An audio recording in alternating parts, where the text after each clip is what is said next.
todos, sejam bem-vindos, uma vez mais, a esta 10ª e última sessão do Seminário de História Religiosa de 2016.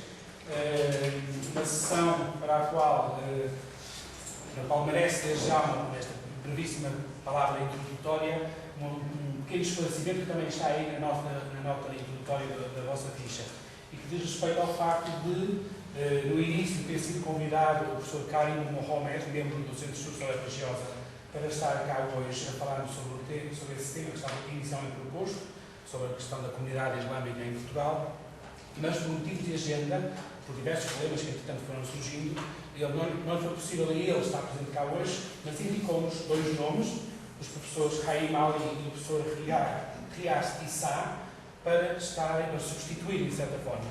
Infelizmente também, neste fim de semana, o professor Haim Ali teve um problema familiar, um funeral familiar, e foi completamente impossível hoje estar aqui connosco. Portanto, hoje contaremos apenas, e este apenas é entre aspas, com a presença do Dr. Riaz Issa, que, de certa forma, também trará um texto que o professor Haim tinha preparado e, portanto, escutá-lo-emos com toda a atenção sobre esses dois temas que cada um deles iria apresentar e que estão nas vossas fichas. Sendo assim, passo a apresentar, recorrendo ao breve resumo biográfico que aparece na ficha. Ora, o professor Riaz Issa possui uma formação avançada em História, Cultura e Teologia Ismaili no contexto do Islão pelo Institute of Ismaili Studies, sediado em Londres, Inglaterra. Tem assumido vários cargos de liderança dentro da comunidade muçulmana, Shia e Ismaili, e atualmente é um membro voluntário que lida com a componente espiritual e religiosa. É também membro voluntário da ADEE, Associação de Empresários da Comunidade, e profissionalmente é empresário no setor do franchising. Como habitualmente, a sessão estará repartida então nas suas duas partes. Uma primeira parte de exposição, mais ou menos de 1 hora, a que seguirá depois também o diálogo com os presentes, que poderão colocar comigo novamente as suas questões. Professor, muito obrigado pela disponibilidade e a palavra é sua e escutaremos com todo o interesse, certamente. Muito boa noite, em primeiro lugar, e agradecer o convite.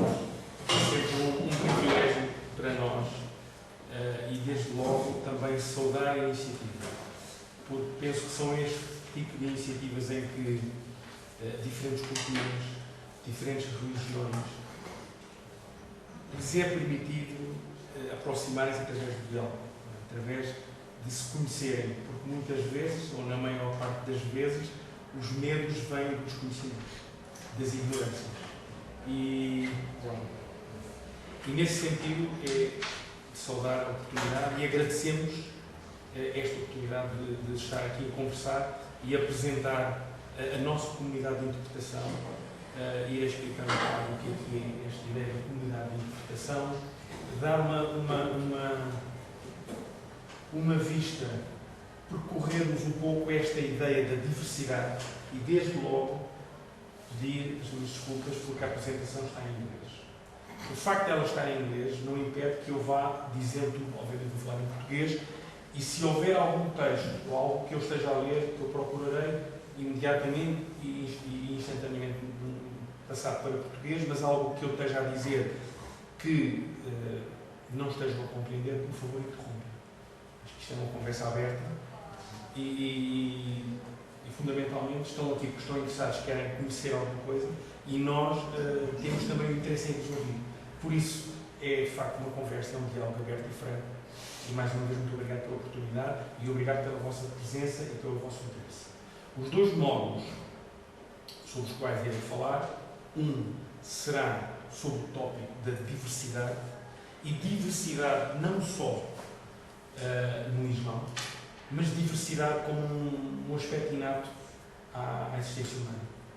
E é um pouco a compreensão e a aceitação desta diversidade e a interiorização e a capacidade que cada um de nós deve procurar atingir, que permite que toda esta humanidade possa conviver de forma pacífica.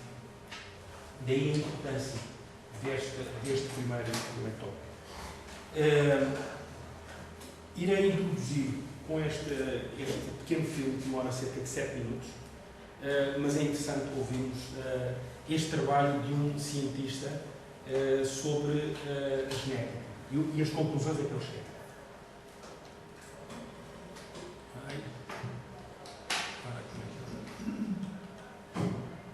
Não estou a...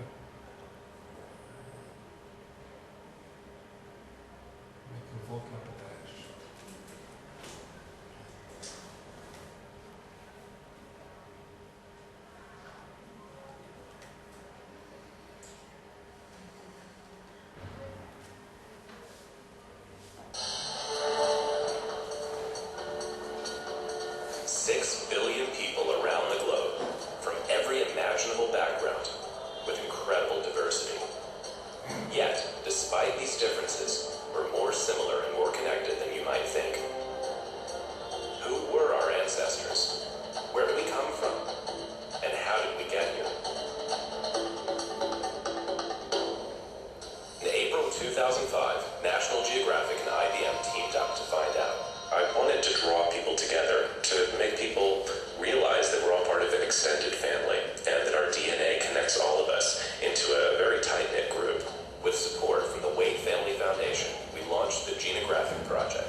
Well, hi, Spencer the scientist from National Geographic.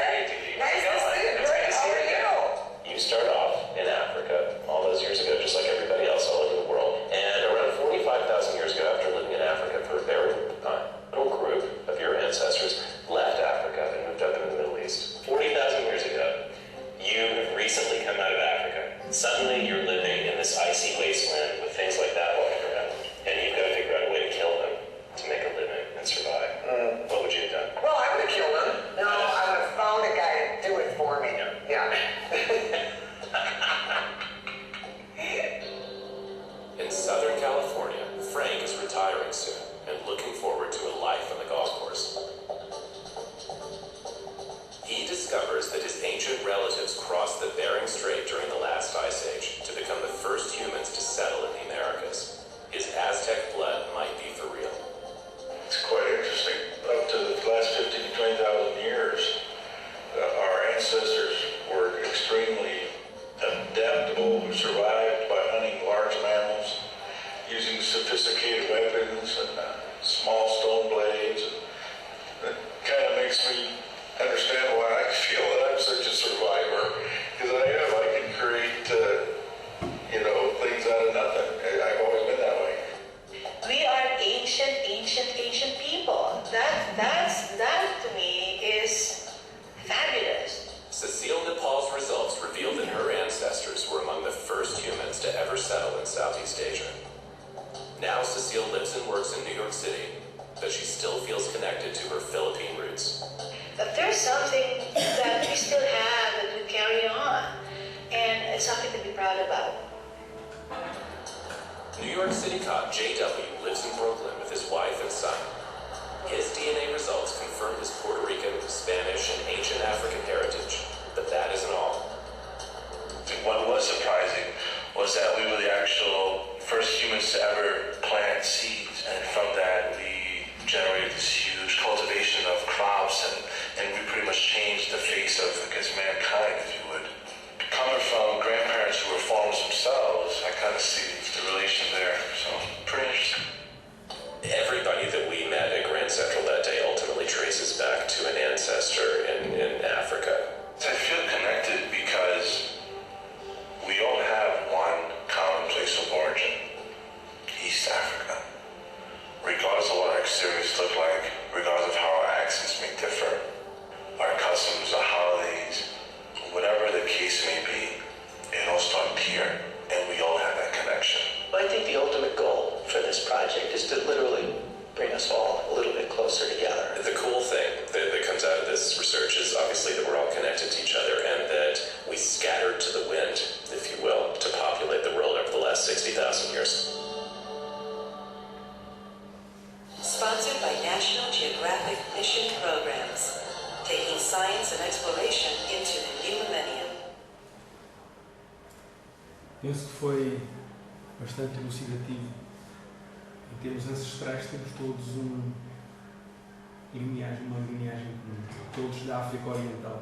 Todos somos origens. Todos carregamos o mesmo DNA. No entanto, somos diversos. Fruto exatamente destas migrações, fruto da evolução, da própria evolução humana. Trago aqui 2 versos do Corão exatamente que falam nesta unicidade da alma humana. E em português, alguém consegue ler em inglês ou é absolutamente língua estranha? Ok. Ó humanidade, temei o vosso Senhor que vos criou de uma única alma, e criou dessa única alma o seu semelhante, e vos dispersou a ambos, e através deles muitos homens e muitas mulheres. O segundo versículo fala da mesma maneira e dirigindo-se à humanidade. Ó humanidade, na verdade, nós criámos-vos a partir da semente do homem e da mulher, e deles fizemos-vos em multitudes, em tribos, para que vos possais conhecer uns aos outros. Portanto, este é o princípio unificador, de facto, da raça humana, da humanidade, mais do que da raça humana, e é o princípio subjacente, de facto, de todas as religiões, não exclusivamente. Trago isto exatamente porque ela é transversal e para salientar o aspecto, de facto, único entre as diferentes religiões, mas que todas elas proclamam exatamente o mesmo princípio. Apenas referir de uma forma muito breve de que, se olharmos para o primitivo, mesmo o ser primitivo tinha o seu mito, isto é, perante as trovoadas, construía a sua história para poder explicar o inexplicável. E, portanto, a necessidade que sempre o ser humano teve de procurar uma resposta para aquilo que ele era incapaz de conseguir explicar, faz parte da natureza humana, faz parte da nossa humanidade, faz parte do nosso ser. E, nesse sentido, todos construíram uma imagem daquilo que poderia ser o divino, o inalcançável, aquilo que poderia explicar aquilo que ele não poderia explicar. E no qual se sentia, de uma certa maneira, porque o Corão assim o fala, e acredito que todos os livros sagrados assim o falam, que todos nós trazemos essa semente do divino. Portanto, é apenas natural a tendência que todos temos de procurar esse mesmo, porque é a nossa ligação natural. E é nesse sentido que depois temos, segundo a interpretação islâmica, temos pessoas iluminadas que ao longo dos tempos foram explicando às diferentes comunidades uma mesma mensagem. Fosse ele Krishna, fosse ele Buda, fosse ele Sócrates, fosse ele, no caso do Islão, olha para Jesus como profeta, fosse ele Moisés, fosse ele Adão, Noé, Jesus, Muhammad, todos eles seres iluminados que orientaram, que estabeleceram as regras das quais o ser humano deveria cumprir para poder conviver, para poder viver em harmonia. E, portanto, o facto de sermos diversos é uma coisa natural, mas dentro desta diversidade existe uma unicidade que nos transcende e que, ao mesmo tempo que nos transcende, nos une. Relativamente ao Islão, e portanto, gostaria de introduzir portanto, a revelação de acordo com a interpretação dos muçulmanos, na sequência de todas as revelações, a revelação que Muhammad, o profeta, recebe no ano 610, portanto, ele nasce em 570 e aos 40 anos de idade recebe a revelação, recebe a missão de mensageiro.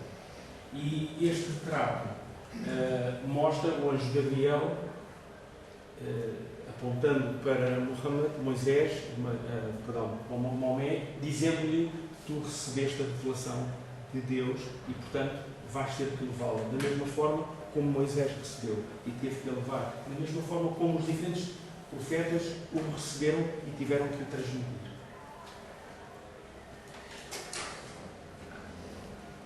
Existem, provavelmente, eu gostava de aqui fazer uma breve pergunta para tornar isto não só um monólogo.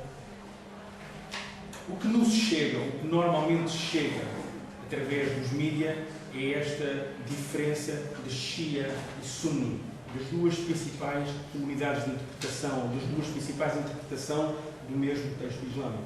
E a minha pergunta é: quem é que me pode ajudar, ou o que sabem, o que conhecem destas duas diferentes interpretações? De uma mesma mensagem, entre os Shia, quando se fala dos Shias, houve tanto, infelizmente, pelas piores razões possíveis. Não é? Pelas piores razões possíveis. Hoje, de facto, não é muito fácil vestir este facto, dizer sou muçulmano, identifico-me, traz-me conforto, transporto a sua mensagem e convivo com ela e consigo perfeitamente estabelecer pontos com todos. E, no entanto, o que eu vejo, como todos vocês veem, é, numa parte do mundo, uma pequena comunidade, que nem posso chamar de comunidade, mas que, pelas piores razões, faz chegar aquilo que de pior existe no ser humano. E, a propósito daquilo que vão chegando pelas notícias, ouvimos falar muito em Shia e Sunni, mas muitas vezes desconhecemos a origem destes termos, o que é que eles significam dentro da própria comunidade muçulmana. A comunidade muçulmana global, nós designamos-la como Ummah. Não sei se ela está aqui. Ummah, U-M-M-A-H. Ummah significa comunidade muçulmana das diferentes interpretações. E reforça esta ideia das diferentes interpretações. Não há só uma interpretação, há várias interpretações. Da mesma forma como no cristianismo, não existem as duas principais igrejas, a ortodoxa e a católica romana, se não estiver. Depois existem, ao longo da história, existiram algumas decisões, a anglicana separou-se por uma determinada razão, os luteranos separaram-se por outra razão e por aí fora. No Islão sucede um pouco o mesmo. Houve, ao longo da história, diferentes interpretações. Esta é a principal. E onde é que existe a diferença de interpretação? E eu irei então traduzir. A posição sunni, e hei de explicar de onde é que aparece esta palavra, o que é que significa a palavra sunni, que vem da palavra sunna, que significa tradição. Irei explicar porque é que então a ideia da tradição é importante. De acordo com a posição sunni, é que o profeta não nomeou nenhum sucessor. Portanto, o profeta, para o Islão, foi o último profeta, e antes do profeta Muhammad houve toda uma série de profetas. O Corão fala em 124 mil seres iluminados que vieram e que orientaram a humanidade. E, portanto, não houve sucessor depois do profeta, e que a autoridade moral e espiritual pertence àqueles que são conhecedores um pouco das matérias da religião e da lei. E, em resultado disso, existem muitos imãs sunni num determinado tempo e num determinado lugar. Mas outros acreditaram que o profeta designou um sucessor. E esse sucessor era o seu primo e genro Ali, como o seu sucessor. E a partir desta divisão que se iniciou cedo no mundo islâmico, outras foram-se sucedendo. Portanto, então qual é que é a principal diferença entre a interpretação sunni e a interpretação shia? A interpretação sunni diz que o profeta não deixou sucessor. E então as suas fontes de interpretação da fé são o Corão, que é para todos, são para todos os muçulmanos, o profeta e o que disse e o que fez o profeta. E o que disse e o que fez o profeta designamos por tradição, designamos por sunnah. E então, quando existe dificuldade em perceber a mensagem do Corão, porque por vezes a leitura de qualquer escritura sagrada não é fácil, requer interpretação, não havendo uma clara interpretação, primeiro procuram olhar para a vida do profeta e ver o que é que o profeta disse e o que é que o profeta fez neste determinado contexto. Vão à tradição, à sunna. E depois há o grupo daquilo que são, que Sua Alteza fala em os que são mais conhecedores, juntam-se e de uma forma consensual procuram chegar a uma conclusão. Isto é a tradição de uma grande parte da comunidade muçulmana, que são os sunitas. Daí Sunni. O outro grupo, o Shia. Shia vem de partidário de. Acreditam que essa mesma luz profética que veio ao longo dos tempos, desde o primeiro profeta, que é considerado Adão o primeiro, Muhammad o último, nesta sequência de profetas, esta iluminação, esta luz profética foi passada ao primeiro imã, Ali, o seu genro e primo. E, portanto, o sucessor, na autoridade mais do que temporal, na autoridade espiritual e, portanto, na interpretação da fé de acordo com os tempos, era o seu primo e genro Ali. E a designação Shia vem porque Shia significa os partidários de. E então, aqueles que reivindicaram e que acreditam que Ali era o sucessor do profeta nas funções que o profeta tinha, acrescentando a interpretação da fé de acordo com os tempos, passados 1400 anos, como é que praticamos a mesma fé, a mesma essência, mas de acordo com os tempos atuais? Porque os tempos mudam, as formas têm que adaptar.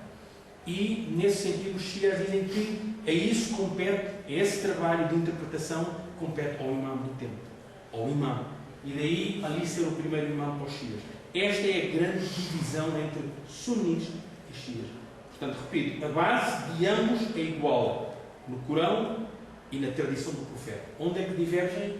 Os xiitas acrescentam a estes dois elementos um elemento adicional, que é o imã, a presença do imã como legítimo sucessor do profeta na sua autoridade espiritual de interpretação da fé. Okay? Esta é que é a principal diferença. Irei mais tarde apresentar, eu sou muçulmano ismaili, sou muçulmano Shia Ismaili. Para ser mais completo, sou muçulmano Shia Imami Ismaili. Irei explicar dentro dos Shias também houve sucessivamente divisões. E como é que eles aconteceram? E qual é que é a nossa interpretação enquanto muçulmano pertencendo a uma comunidade de interpretação? Mas o objetivo desta primeira conversa é, de facto, salientar e procurar transmitir a ideia da diversidade. Não há um bloco único de muçulmanos que pensam e fazem tudo da mesma maneira. Não há. Existem diferentes formas de estar e de interpretar a mesma mensagem. Para explicar um pouco, de uma forma breve, são nomes que sei que são um pouco complicados, mas tentarei, pelo menos, abreviar para não se perder. Portanto, começamos pelo profeta. Eu tenho aqui alguma... Bom, o profeta, como veem, tem Shia e tem Sunni. Vamos falar primeiro da parte verde, Sunni. Depois da morte do profeta, o profeta reunia em si estas três autoridades. Ele era ao mesmo tempo chefe espiritual, era ao mesmo tempo chefe secular e era autoridade suprema. Depois da morte do profeta, a comunidade Sunni, não tendo o seu profeta, nomeia um primeiro califa. E daí é quem lhe atribui a autoridade política.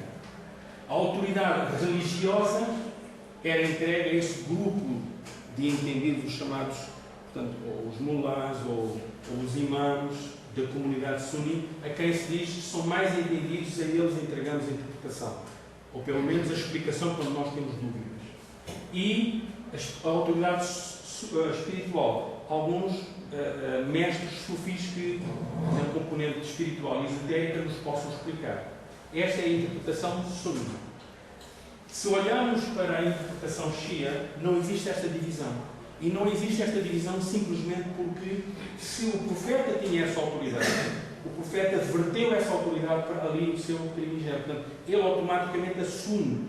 Mas não era importante a autoridade política. Isso não era importante. O que é importante, e é importante ao longo de todos os tempos, todo o ciclo da existência da humanidade, é a mensagem que é a mesma desde Adão, passando por todos os profetas e chegando a Muhammad, é a mesma. A mensagem, quando nós vemos as diferentes escrituras sagradas, todas dizem exatamente o mesmo.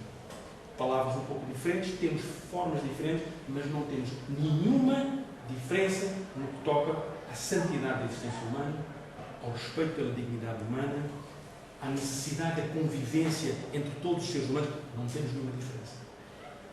E como é que, ao mesmo tempo em que essa dimensão existencial entre os seres humanos existe, como é que, ao mesmo tempo, o ser humano procura a aproximação com aquele que está acima de tudo mais, de Deus? Como é que o faz? Para os muçulmanos chiitas, é o imã do templo. São os imãs que têm essa legitimidade e essa autoridade de explicarem a mensagem de acordo com os tempos. O imã deverá explicar e dizer que no século XXI a prática da fé deve tomar esta e esta e esta forma. Esta é a função do imã. E não só, depois irei mais à frente explicar, mas em termos da sua autoridade espiritual.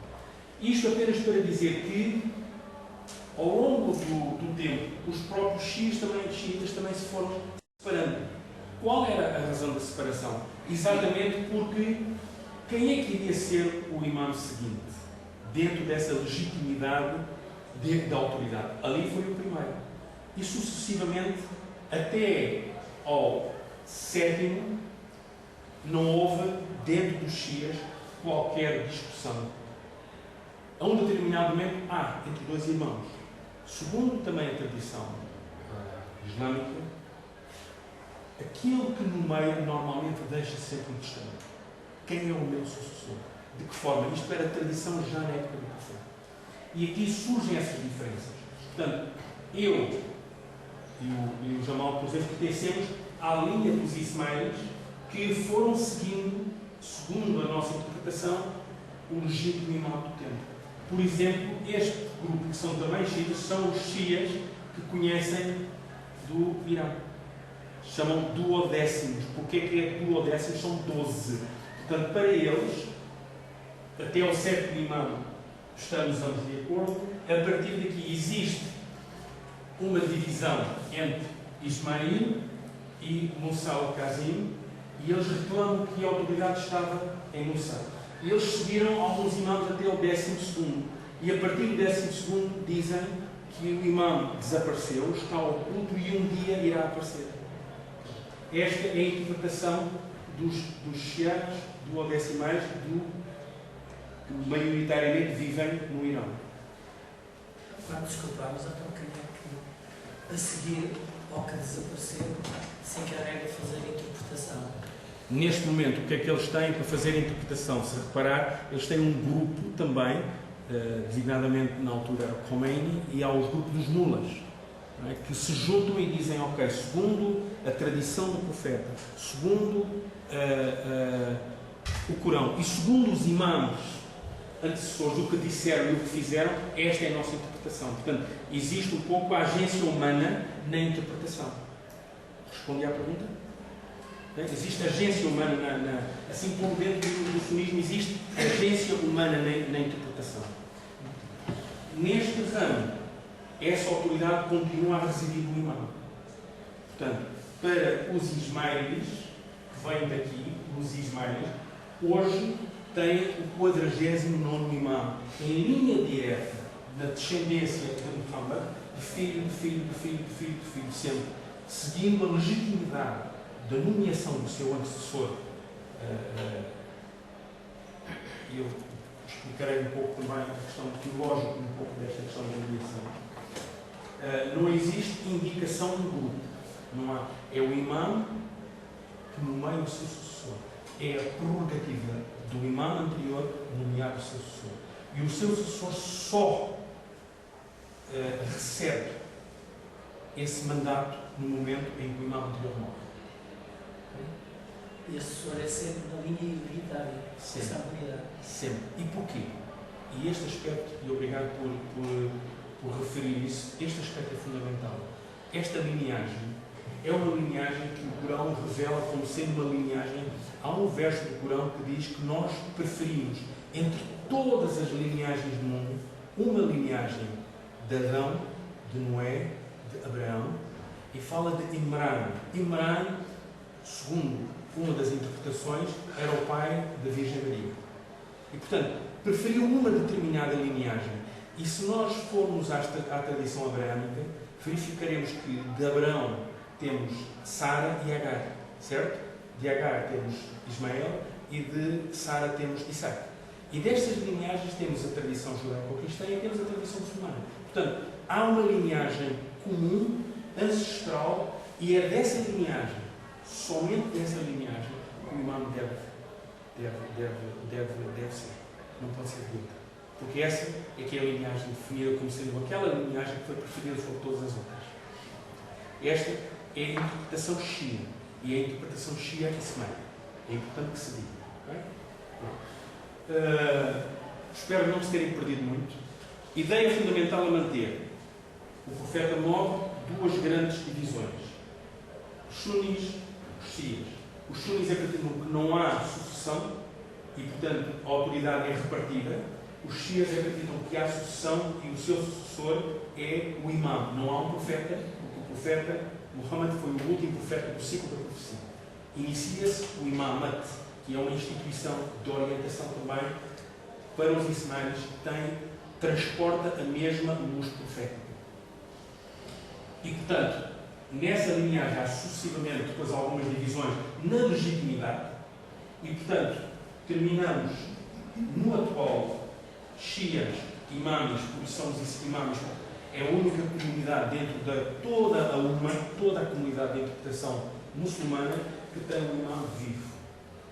Ou desapareceu, ou estará oculto, ou também um dia aparecerá, e os ismaelis reclamam que, de facto, e historicamente comprovado, que a Sua Alteza Aga Khan, já terão ouvido, é, de facto, factualmente, descendente direto do profeta. E é ele que faz a interpretação, no século XXI, da forma como devemos praticar a fé, neste contexto. E aquele do lado direito, o 53? Ok. Tento, a partir do imam 18º, novamente houve esta divisão. Ok? Teve também vários filhos, entre eles Nizar e Musteoni. E houve uns que reclamaram que, de facto, este era o legítimo e por isso chamam-se os Ismailis também, mas chamam-se Boras, e aqui chamam-se Nizares. Portanto, os Ismailis de Sua Alteza, que reconhecem a Sua Alteza Aga Khan, o 49º imam, são Shias, Ismailis, Nizares e Ismailis. Então, neste caso, o anterior não deixou uma disposição sobre quem é que era o legítimo herdeiro. Sabe que história, politicamente, tudo acontece. Muitas vezes há coisas que são possíveis. Nós já vimos a história toda a desenvolver-se e já vimos isso acontecer. Não é novo aqui. Mas factualmente ele pronunciou-se sobre quem seria o seu sucessor e qual deles é que era destes Nizar. Porque, factualmente, portanto, há esta descendência que é possível traçar para o profeta e, em termos teológicos, a mensagem não pode cessar. Portanto, a mensagem do imam, ou a existência do imam presente, vivo e manifesto, é necessária. E, portanto, ela vai, de uma forma ou de outra, ela vai continuar.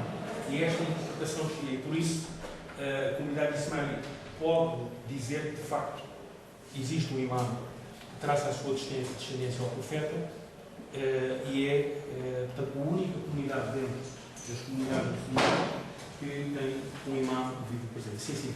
O Vico vai mostrar um mapa a seguir. O Vico vai mostrar um mapa a seguir, no entanto, vou colocar a questão mesmo. Essas comunidades estão geograficamente situadas em algum ponto? É isso que eu, o próximo, vou poder mostrar um bocadinho. Portanto, isto mostra, de facto, a comunidade suni é a comunidade predominante no mundo. Dentro da Umma, novamente utilizo essa expressão, a Umma, conjunto das comunidades muçulmanas, a predominante é a comunidade suni, depois temos a comunidade shia. Eu não vou falar muito da comunidade ibada, porque seria lançar um pouco mais confusão, mas é uma pequena divergência, uma pequena separação dentro dos shias e sunis. Eles tiveram uma explicação muito sua e, portanto, são uma pequena comunidade que existem ao longo. Em relação aos shias, ou aos sunis, mesmo em relação aos sunis, eu volto para trás. Este mapa amarelo não é um mapa, ou seja, não traduz um bloco monolítico. Aparentemente são todos eles sunis com a mesma forma de pensar, mas não é mesmo. É o que eu quero transmitir, é esta diversidade, mas não é assim. Dentro do mundo suni existem escolas de interpretação. Okay? Hanafi, Shafi, Malik, estes são os nomes que vêm atrás daqueles que foram, digamos, os criadores ou os que criaram estas escolas de interpretação. E, portanto, também encontramos diversidade. Okay? Cada uma delas defendendo o mesmo princípio, o Corão e a mensagem do profeta, mas depois tem pequenas nuances na forma de interpretar, na forma como a fé deve ser interpretada, na forma como a fé pode ser e deve ser levada à prática. Aqui apenas uma curiosidade. Muitas vezes nós, quando falamos no Islão, pensamos na Arábia Saudita. Não é? E quando olhamos para este mapa, o que vemos é que o Islão é praticado por 1,6 bilhões de pessoas. A Arábia Saudita tem 25. E o interessante é que a Indonésia, Paquistão, Índia e Bangladesh, e, portanto, estamos a olhar para esta zona do mundo, representam cerca de 700 milhões. Portanto, por vezes, esta ideia que passa de que, e muitas vezes é o que nos chega, é aqui o que está à Kaaba, de facto, está em Meca, e é aqui que estão o meio dos muçulmanos, não é verdade. E isto, quando olhamos para este mapa, o que é que isto nos diz? Diz-nos que diferentes culturas, diferentes formas de olhar para uma mesma fé, diferentes formas de praticar a mesma fé, diferentes espaços de prática da fé, e, portanto, uma enorme diversidade dentro do Islão. Eu espero que eu consiga transmitir esta ideia. Só que percentualmente, a questão é essa. Percentualmente é o peso que nesses países tem que é outra leitura, não é? Está Sim. Mas outra leitura é o peso que depois pode ter politicamente. Essa é outra questão. Não é? E aí entramos em terrenos de questões políticas. Não é? Porque, exatamente. Portanto, a coluna da direita representa o quê? Representa a quantidade em milhões, ou seja, se nós formos a Indonésia, 88% da sua população é muçulmana. Okay? São 203 milhões de muçulmanos, a população são 270, salvo erro, 230, por aí. 88% são muçulmanos. Se formos para aqui, Nigéria são 78 muçulmanos, dos quais apenas 50% são muçulmanos. Quando olhamos para aqui, de facto 98, 99, e portanto temos os países em que a esmagadora maioria são de facto muçulmanos. Aqui, a Índia, apenas 13% são muçulmanos. Okay? Obrigado. E interrompam sempre estas perguntas, porque às vezes olhamos para elas e nós já temos uma leitura e assumimos que, pronto, todos perceberam que está aqui e não é verdade. Indonésia, homens e mulheres orando lado a lado. Não temos esta ideia. Uma mulher a liderar as orações. Não temos muitas vezes esta ideia. É isto que eu quero, é o que eu quero demonstrar. Existe uma diversidade. Na Europa também é esta mensagem. Diferentes escolas, aí é que está a grande questão. Diferentes escolas têm diferentes formas de ver a mesma questão. E é isto que é importante mesmo dentro de Visão, sabemos respeitar-nos. Se porventura uma determinada comunidade acha que, eu não estou a julgar o certo e o errado, mas que é aquela forma que eles acham correta, eu não devo impor a minha interpretação. Da mesma forma como não é aceitável que eles imponham a sua interpretação. Okay? Todos nós temos espaço. O Corão dá espaço ao crente para, na sua tentativa honesta de interpretar a mensagem, Deus, na sua infinita misericórdia, irá perdoar qualquer erro de interpretação, porque a sua intenção foi correta. Mas cada um tem o direito de a fazer. Esta é que é a questão fundamental.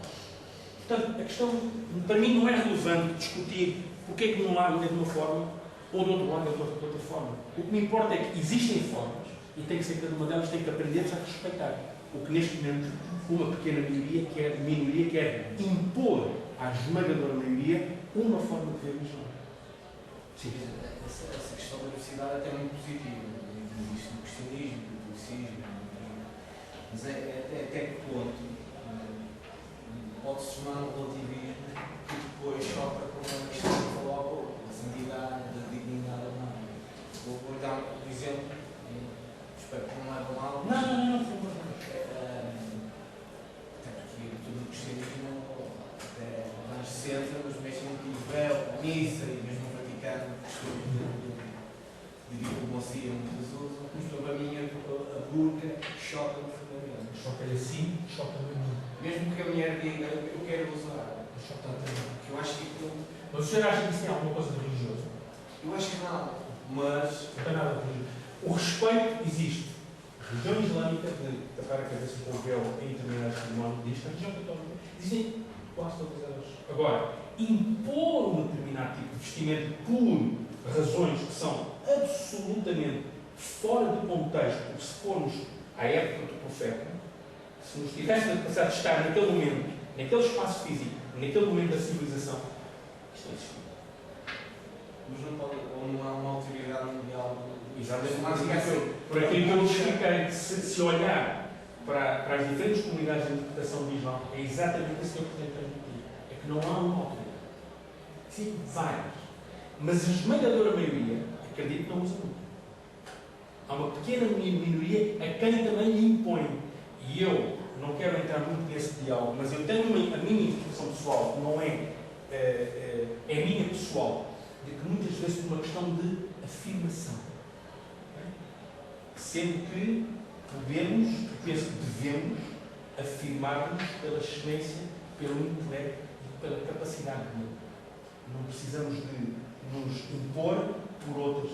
Mas eu penso que há aqui, de ambas as partes, alguma ignorância, alguma imposição. Acho que a própria sociedade que tem que aprender a fazer este caminho de eliminar, por vezes, aquilo que são as causas, porque aquilo que nós estamos a ver são consequências, não é a causa. Nós não estamos a olhar muitas vezes para as causas. O que é que leva a que determinado grupo de pessoas compostas de determinada maneira? Mas eu não sou sociólogo e também não quero entrar nesse campo melhor. O que eu quero, de facto, e é esse o propósito desta primeira apresentação, a diversidade. E aqui, de facto, nesta apresentação da diversidade e das comunidades de interpretação, falo da minha comunidade de interpretação. Eu sou muçulmano, shia, imã, porque tenho um imã presente que descende diretamente do profeta, e Ismaili exatamente porque é assim que me identifico, por aquela lineagem de um determinado momento em que há uma separação. Um dos imãs é Ismaili e o seu irmão Musa Kazim, que é de facto quem depois, no seguimento desta separação, dá origem aos shias do Irão, chamados duodécimos. E aqui o Sua Alteza explica no Parlamento do Canadá, recentemente, em 2014, também no seu tempo, os próprios shias encontraram algumas subdivisões sobre a mesma questão da legitimidade da autoridade. E, portanto, os ismailis hoje são a única comunidade shia que, ao longo da sua história, têm sido conduzidos por um imã hereditário na linha direta, descendente direto do profeta.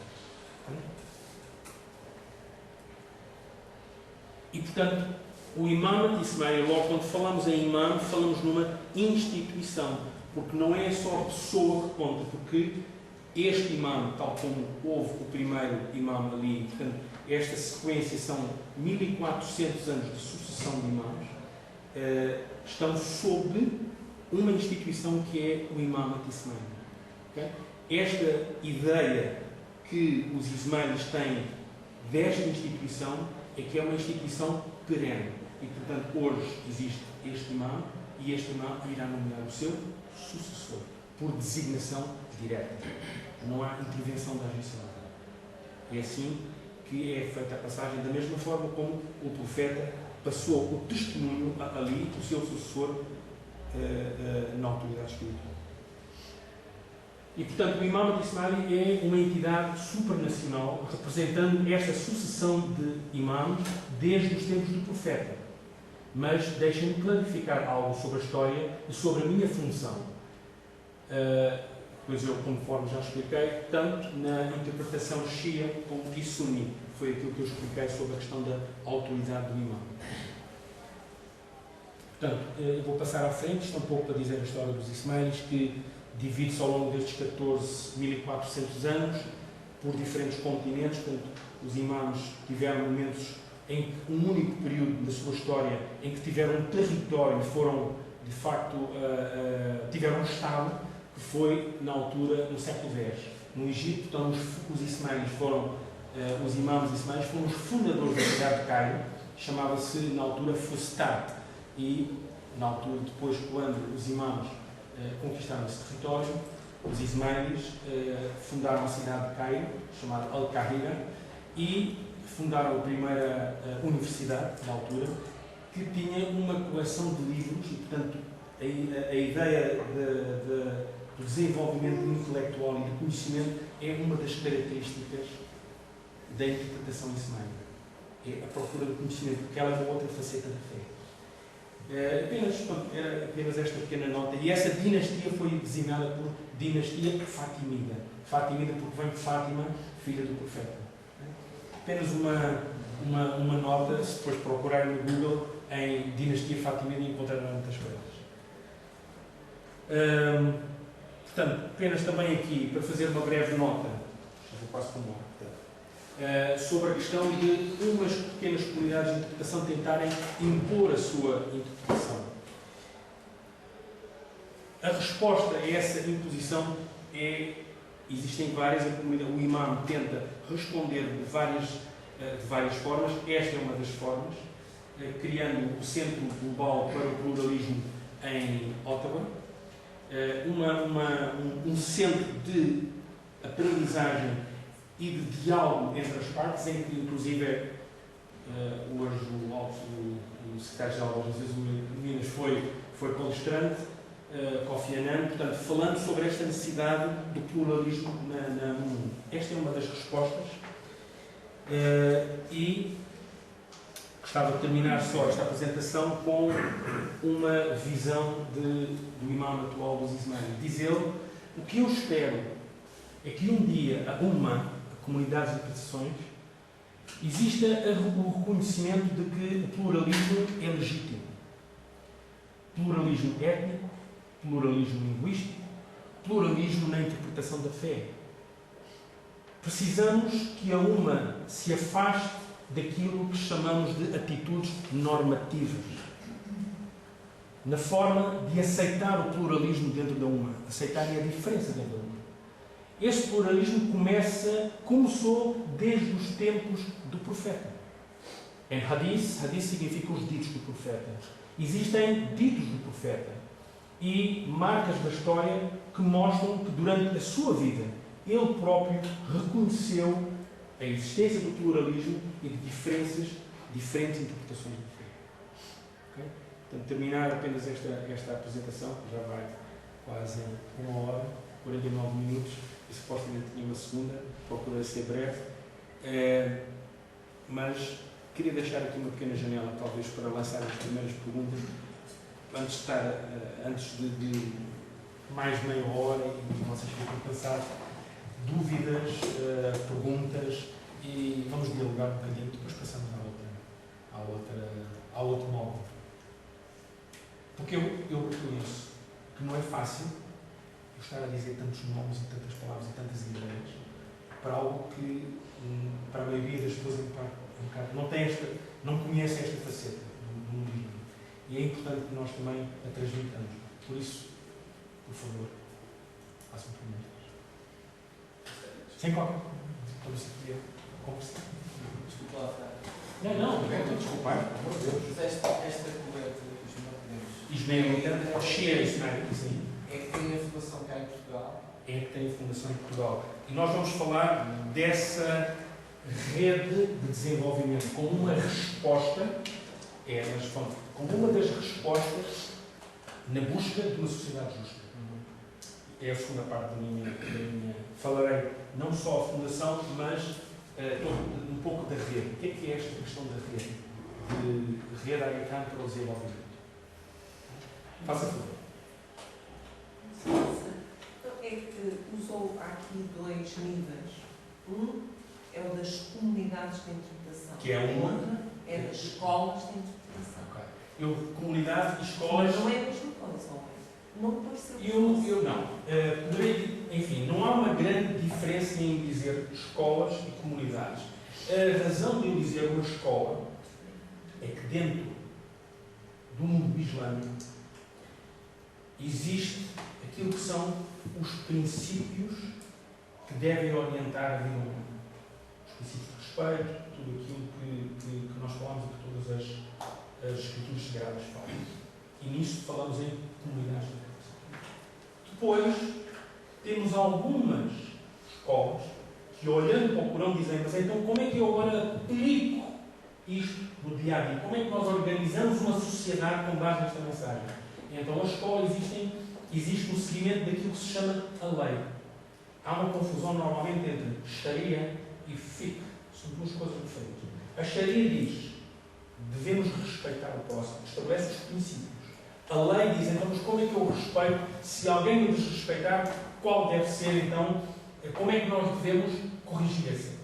Então entramos na lei, no Fiqh.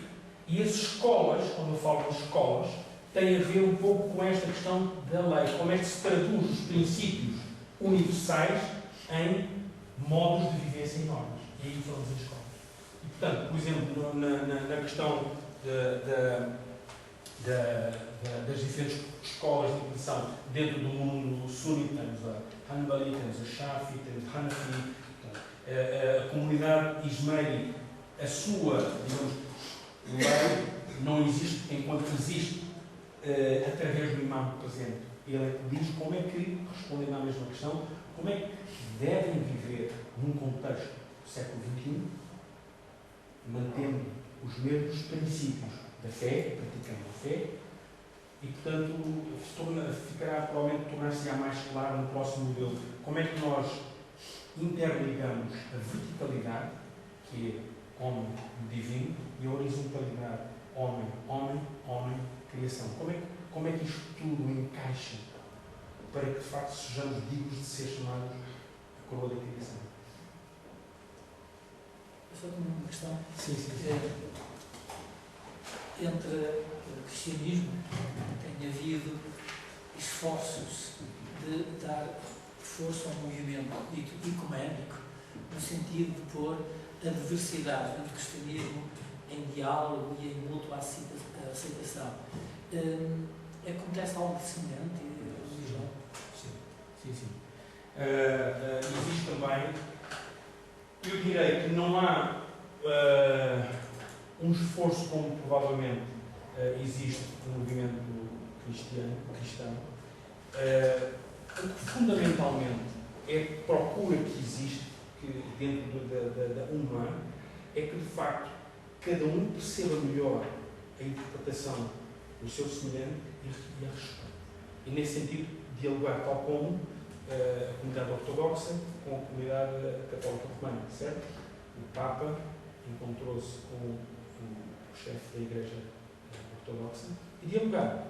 Da mesma maneira, Sua Alteza poderá encontrar-se com o chefe da Igreja do Odessa ou outras e partilhar, explicar e conversar. Mas existem também correntes intolerantes dentro da Igreja. Eu direi muito intolerantes, com os quais, infelizmente, não conseguimos conversar.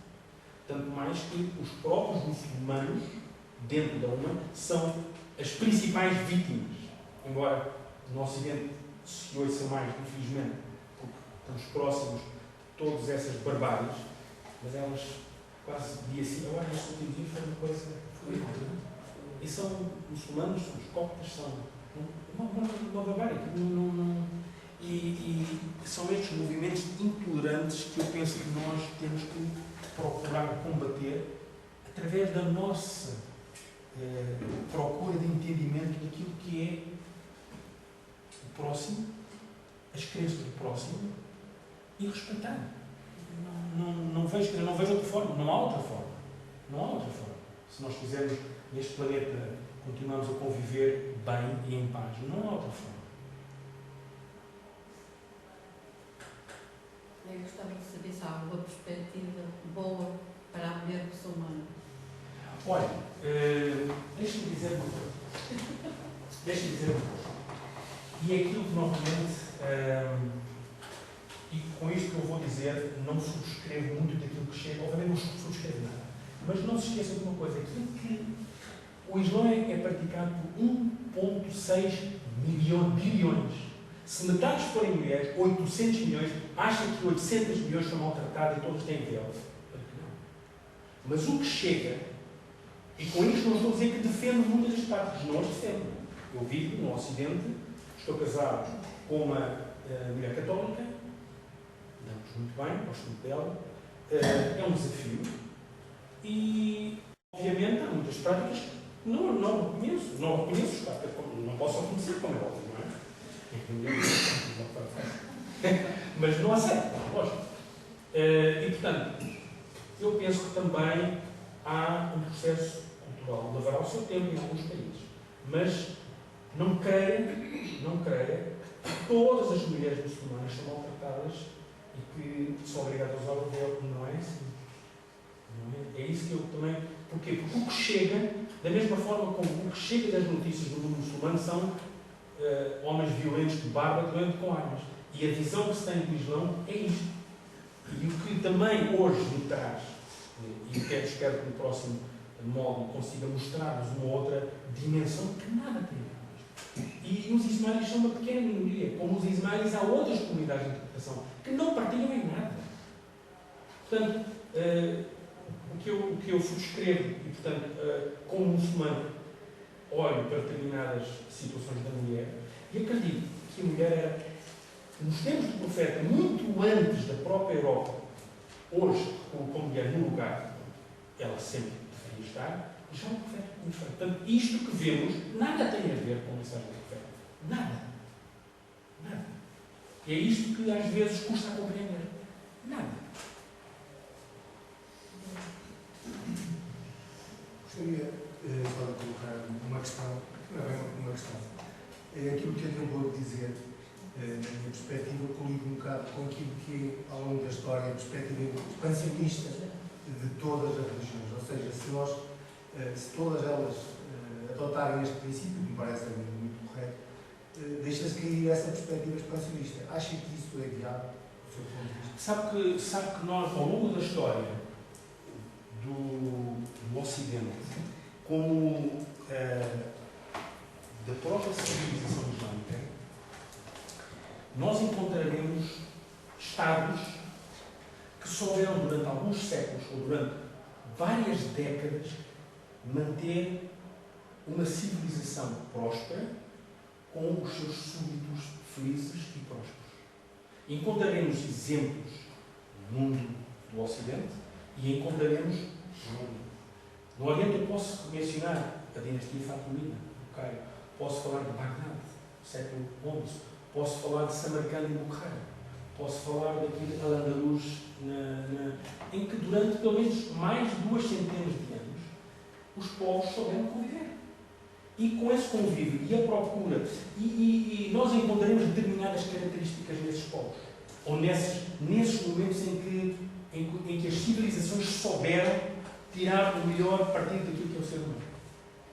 E nesses momentos, e é por aí que uma destas respostas do Centro Global para o Pluralismo procura, e espero conseguir no próximo módulo, transmitir esta resposta daquilo que é uma sociedade justa. E Platão exatamente defendia o mesmo. Na República, correto? Não há... E portanto a mensagem, porque segundo o Islão, Sócrates também foi um homem iluminado. E portanto, se nós pensarmos que Platão foi quem de facto escreveu, Sócrates não escreveu, Platão é que todo aquilo que encontramos hoje do pensamento platónico, de Sócrates, e neoplatónico, Aristóteles e Hegeliano, encontramos esta característica comum, da procura de uma sociedade justa. Então nós temos exemplos. E também, como toda a civilização, há momentos. Este penso que não é um momento. Mas também há sinais de otimismo. Há muitos sinais nas nuvens, mas eu continuo a ser otimista. Acho que o ser humano inato tem de bom. O Islão diz que é considerado din al-fitra. Din é a religião, fitra é a tendência natural. E aquilo que é natural no humano, porque ele traz em si essa mesma chama divina, e essa chama divina é amor. Deus é amor e puro. Portanto, que inato no ser humano é essa procura. Mas o ser humano também é capaz de muito pior. E, portanto, estaremos constantemente aqui neste desafio a tentar procurar estas respostas. Se me permite, estava só com mais uma questão. No início da sua intervenção, disse que era importante dar a conhecer o Islão, imediatamente ao Ocidente. Eu perguntei que me coloco. O Islão conhece também o Ocidente? Os dois lados têm que aprender. Os dois lados. Tem que abrir. Os momentos mais prósperos da civilização islâmica foram quando o conhecimento esteve no centro. E o conhecimento era acessível a todos. E a partilha do conhecimento era entre todos. E foram esses momentos mais prósperos.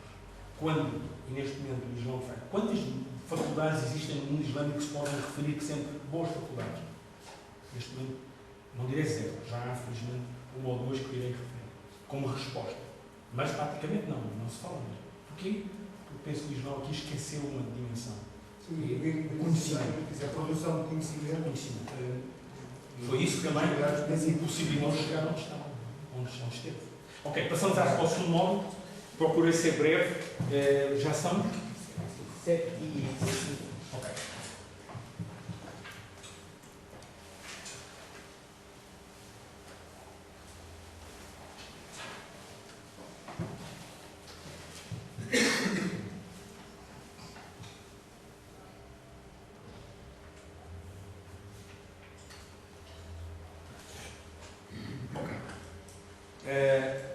Uma concepção sagrada da justiça, e aqui este pensamento e esta apresentação que irei fazer, eu irei enviar a bibliografia. Ela baseia-se neste livro, Justiça e Recordação, está traduzido em português, e o capítulo 2 é exatamente uma concepção sagrada da justiça, e como anexo tem um apêndice de uma carta que Imam Ali, aí está o primeiro imã da comunidade Shii, que na fase da sua vida ele chega a ser califa, quarto califa, e como é que ele traduz a procura desta sociedade justa.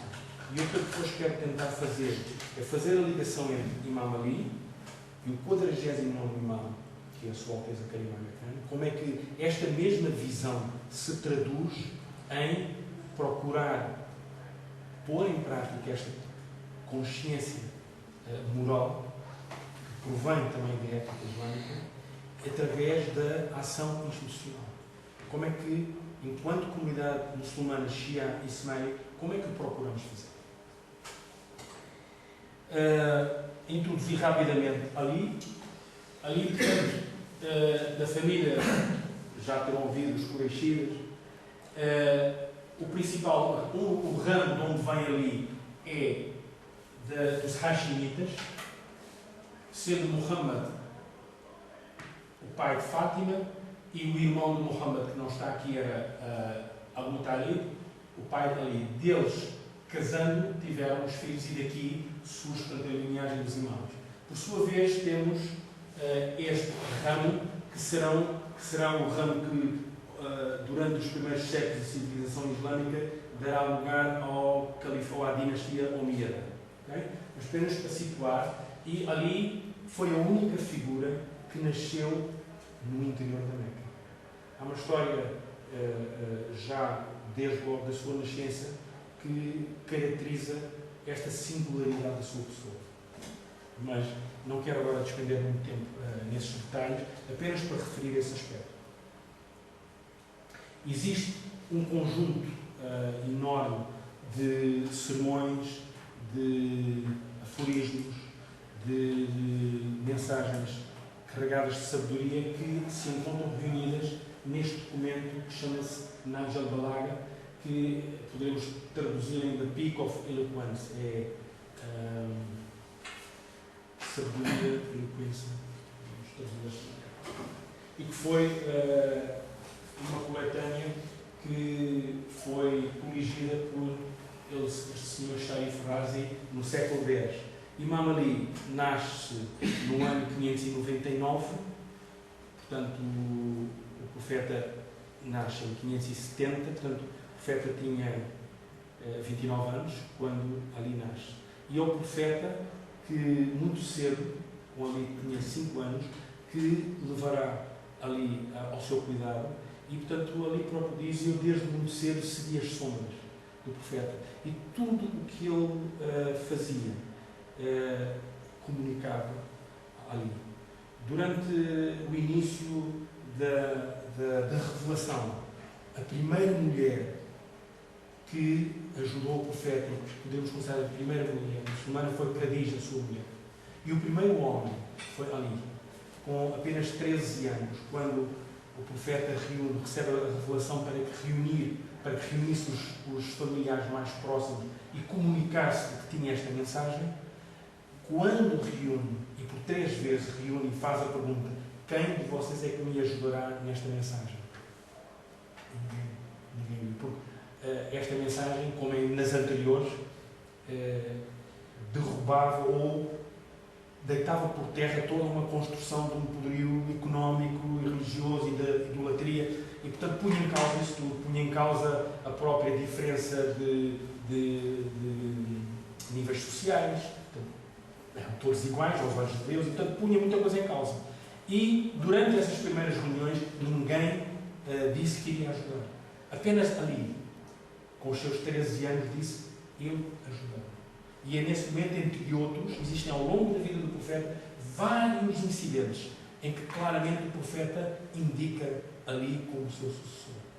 E nesse momento particular em que Ali se levanta, ele diz: tu serás o meu executor e tu serás o meu sucessor. Existem inúmeros. Portanto, a figura de Ali, enquanto, para já, legítimo sucessor na autoridade do profeta foi apontado ao longo da vida do profeta, mas é quando figura universal, procurando transmitir uma profunda espiritualidade e procurando transmitir todo o pensamento ancorado nesta profunda espiritualidade que ele tinha, é hoje uma mensagem universal e intemporal.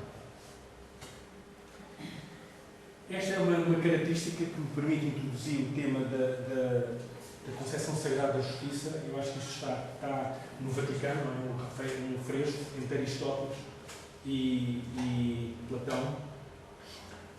Platão e Aristóteles. Portanto, um aponta para cima e o outro aponta um pouco para introduzir esta questão da verticalidade e da horizontalidade. Penso que é universal, não é? De nada, ou seja, neste sentido temos a contemplação, mas contemplação sem ação carece de qualquer significado. Dizer que pratico uma fé quando não olho para o meu semelhante não tem qualquer significado. É teoria. Teoria sem ação é teoria. Então temos contemplação, temos ação. Temos teoria, prática. Temos ser, fazer. E esta ideia da justiça, a concepção sagrada da justiça, advém desta dimensão vertical e da dimensão horizontal. Ali era uma figura que tinha esta noção da verticalidade perfeitamente presente na sua vida. Portanto, não era apenas uma ideia, tal como, perdoem-me se estaria a ir muito para além, mas os profetas, Jesus tinha a presença do Senhor. Não era uma ideia, não era uma ideia. Ele tinha a presença, ele via o Senhor, certo? E, portanto, a tradução dessa presença do Senhor não pode ser outra que não o bem, porque o bem está constantemente perante ele. Portanto, o natural será procurar exatamente transmitir esse mesmo bem, porque é aquilo que eu constantemente vejo, está ao meu lado, está comigo. Eu não posso ser diferente. No momento em que me afasto do bem, eu não estou bem com o meu Senhor. Portanto, se a minha comunhão com o meu Senhor é permanente, eu não posso ter algo diferente. É apenas natural, não é um esforço, é natural. E é esta dimensão profundamente espiritual, da verticalidade, que ali tem, e que, portanto, a traduz na sua horizontalidade. Há um momento da vida ali em que, conforme disse, ali, quando o profeta morre, é ele que está ao lado do profeta. Enquanto existe um outro conjunto de pessoas preocupadas em nomear o sucessor, ali está o profeta. Morre nas mãos de Ali. E é ele que conduz todas as cerimónias fúnebres e, portanto, durante os primeiros anos, de acordo com aquilo que tinha sido a indicação do profeta, ali próprio verifica que a sua legitimidade, de certa maneira, foi usurpada. Mas ali não faz nada. Porque a sua preocupação não era a autoridade política. Era a autoridade espiritual que ela tinha. Não precisava de lhe reivindicar, porque ele era a figura que transportava essa luz profética. Porque ele não precisava porque ela era dele. E, nesse sentido, ali permanece, de certa maneira, silencioso. Enquanto temos o primeiro califa Abu Bakr, temos o segundo califa Umar, temos o terceiro califa Uthman, e nesta sucessão de califas há também temos que imaginar uma comunidade muçulmana que de repente perde a sua figura central e vê-se um pouco perdida. Como é que agora nos vamos orientar? Quem é que vai substituir? Como é que encontramos as explicações? E ao mesmo tempo também há, de facto, certas dissonâncias políticas. Há a instauração da corrupção e outras questões que levam, inclusive, a que o terceiro califa, Uthman, seja assassinado. Nisto, a comunidade muçulmana da altura chega-se próximo dali e pede-lhe que assuma a liderança da comunidade muçulmana. E aí, ali é o quarto califa. Um incidente, quando Ali é nomeado califa, e que mostra o seu sentido de justiça. Quando Ali é nomeado, a primeira coisa que ele olha e diz: todos, a maior parte dos governadores não tinham sido nomeados, eu vou destituí-los todos. E os conselheiros dizem: Ali, olha que isto não é aconselhável que tu faças agora. Mais vale, primeiro, controlares e conseguires, de facto, a estabilidade e depois, aos poucos, poderás afastá-los. E a resposta dali disse: não me é possível fazer isso. Pelo sentido daquilo que é mais sagrado, exatamente porque ele sente a presença do divino, eu não o posso fazer. Eu tenho que ser justo. E para pôr em prática este sentido de justiça, eu vou destituí-los todos. E destituí-os todos. E neste seguimento, ele nomeia um governador para o Egito. E a base desta apresentação é esta carta que ele manda. É uma carta que, inclusive, eu já vou falar sobre esta questão, que o próprio Kofi Annan, enquanto na altura secretário-geral das Nações Unidas, pega e diz que o mundo muçulmano, referido neste caso, seria mais fácil, porque toda a umma reconhecem ali de facto uma figura ímpar. Olhem para aquilo que eu vos disse. Peguem nos princípios da boa governação da vida. Eu direi, e este texto será o texto que irei enviar, que é a carta que ali envia ao governador que ele nomeia, é tão atual, quando nós lermos um bocadinho as páginas, vamos ver que é tão atual, que estão lá todos os princípios de boa governação. Mas esses princípios de boa governação têm por base esta ideia. A ideia não da unicidade divina, mas a ideia de uma única realidade. Para onde quer que tu te voltes, é um versículo do Corão, para onde quer que tu te voltes, tu encontras a face de Deus. A presença de Deus é tão presente que onde quer que ele se volte, para quem quer que ele volte, a presença divina é sempre permanente. E, portanto, a sua concepção sagrada da justiça advém desse reconhecimento permanente do divino. Portanto, não pode agir de outra forma que não seja de uma forma justa, exatamente porque Deus é justo. E o reconhecimento da sua permanência faz com que nós sejamos justos. Nós, enquanto crentes, enquanto praticantes, enquanto elementos que procuramos, de certa maneira, também ser justos, qual é que é a forma que nós temos? Nós sentimos quando estamos a ser injustiçados, mas de que forma é que encontramos? É, de facto, nesta procura fecunda dentro de nós mesmos, da nossa própria essência e da proximidade do divino. E quanto mais próximos somos, quanto mais conscientes da sua presença na nossa vida, mais justos somos. É apenas natural. E por isso a ética não é moral. Moral são normas. A ética tem uma profundidade que vai à alma. A ética é algo que sai de dentro e não é relativa. Não é a minha ética e a tua ética é diferente. Não. A ética é una, porque ela contém como âncora uma única verdade. E costuma-se dizer que a ética é a fragrância da alma. Quando ela vem da alma e a alma é pura, tem a luz divina, quando ela vem de dentro da alma, vê-se o aroma da fragrância da ética. Não é preciso dizer assim, é ética. Aqui está aquilo que há pouco eu referia. Imam Ali instruiu o governador do Egito para governar os seus súbditos, e ele dizendo que seja o tesouro que te seja mais querido, seja o tesouro das tuas ações corretas. Infunde o teu coração com misericórdia, com amor e com gentileza para com os teus súbditos.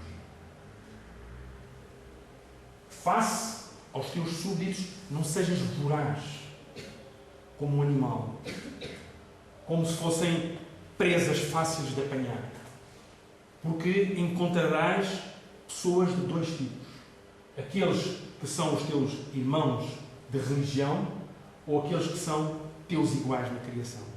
Este era o princípio ali na forma de governar. E, inclusive, temos aqui as próprias Nações Unidas, portanto, num relatório que fizeram de desenvolvimento, a Arab Human Development, no relatório que fizeram, citaram neste relatório 6 princípios orientadores de boa governação, que são exatamente e que provém desta carta de Ali a ao governador do Egito da altura. São eles. Aquele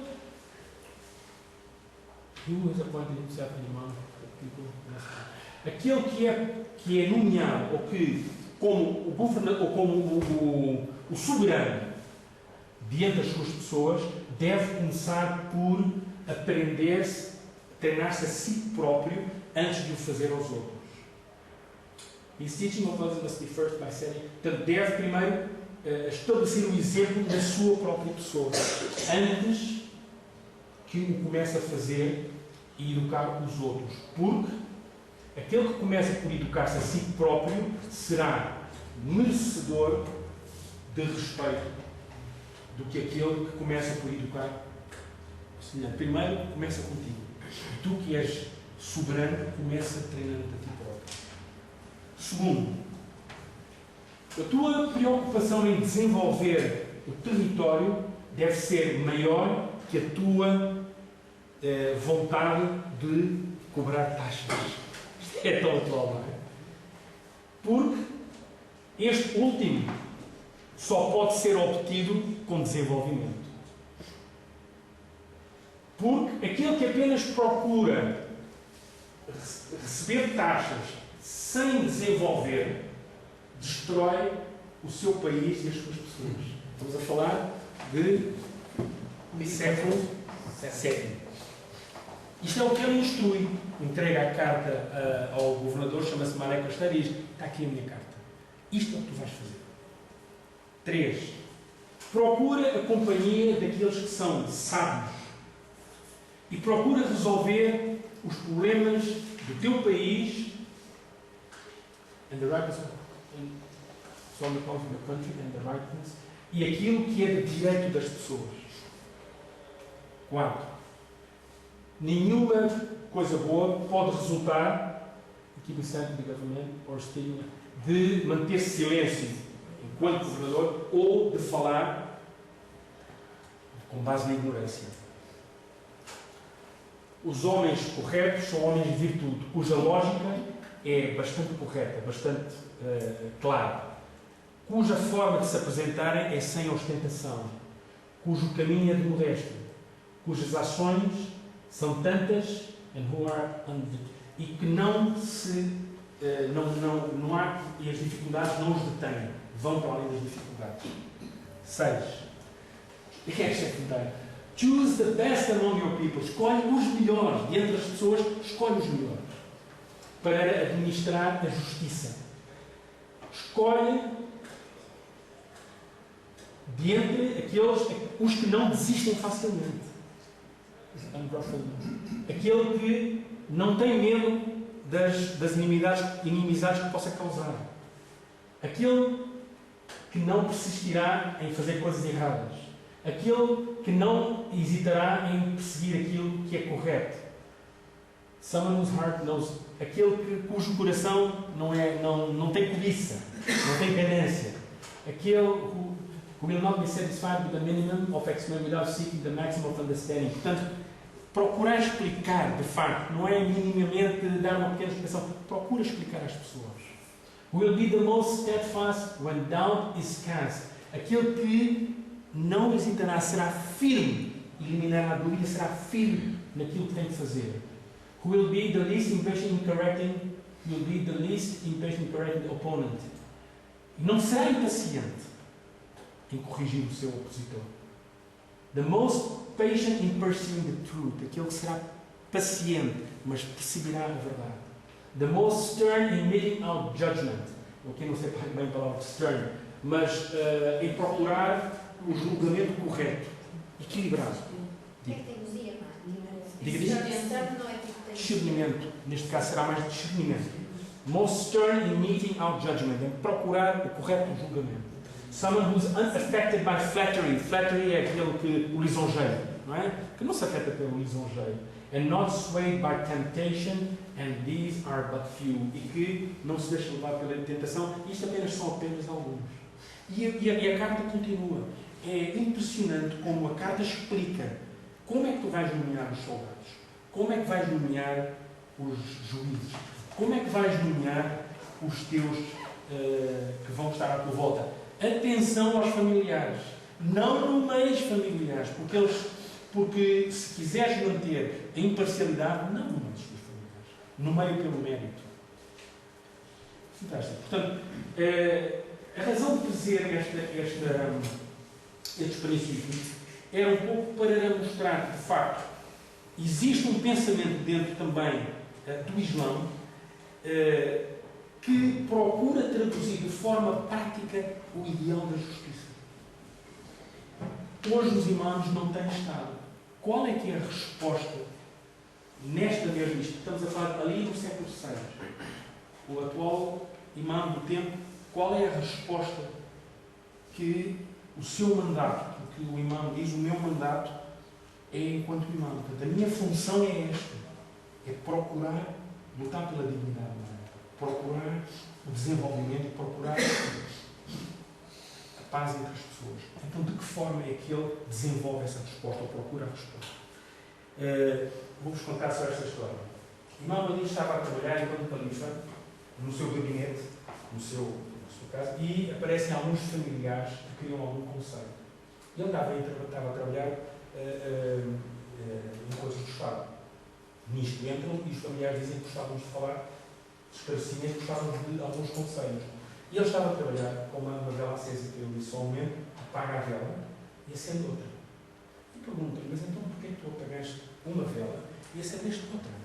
E ele diz, os assuntos que vocês vêm tratar não são assuntos do Estado. Aquela vela é paga com o dinheiro dos contribuintes. E, portanto, esta apaga e eu acendo esta porque esta é minha. E agora vamos falar. Era tal o rigor da lei. Faz-nos falta, não é? Eu vou passar à frente para apresentar a rede, rapidamente, a rede. Portanto, a resposta do Ismail Imama, portanto, não apenas da Sua Alteza, mas do Imama desta instituição, hoje iniciou já com o seu avô.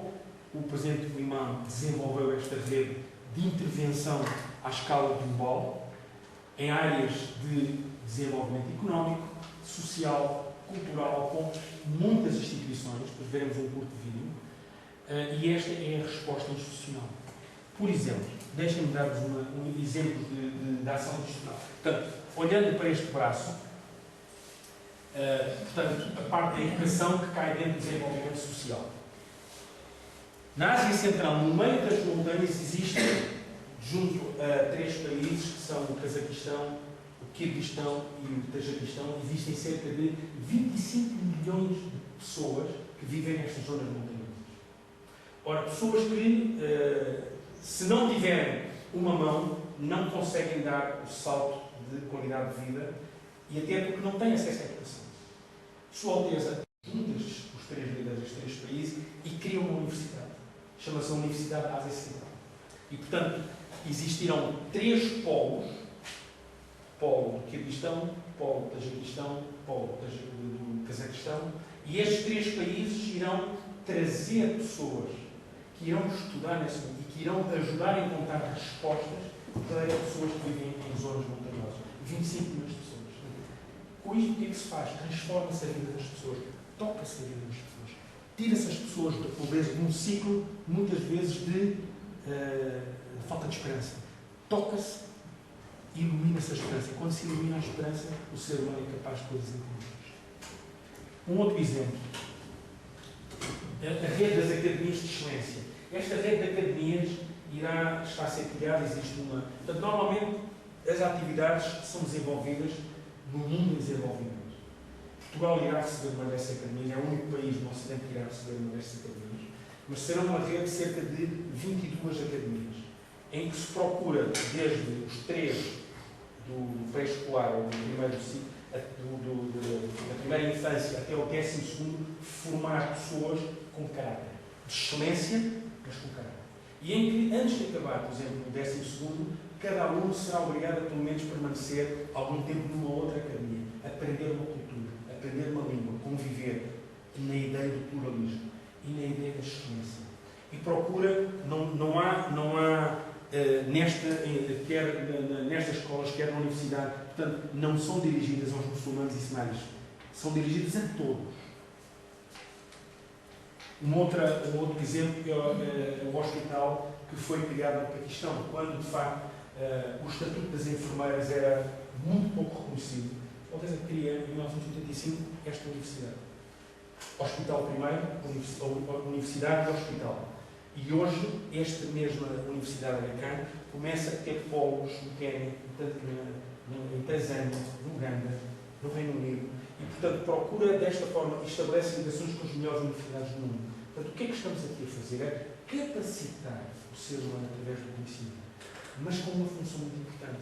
Os médicos aqui formados não acabam os seus cursos sem fazerem trabalho comunitário. E, portanto, a sua sensibilidade social está a flor da pele. E temos médicos que, neste momento, formados nesta faculdade, que se situam no ranking entre o topo. Portanto, procura, de facto, a excelência, mas a excelência com caráter. Irei, então, terminar com um pequeno vídeo. Vamos ver se eu consigo pôr este vídeo.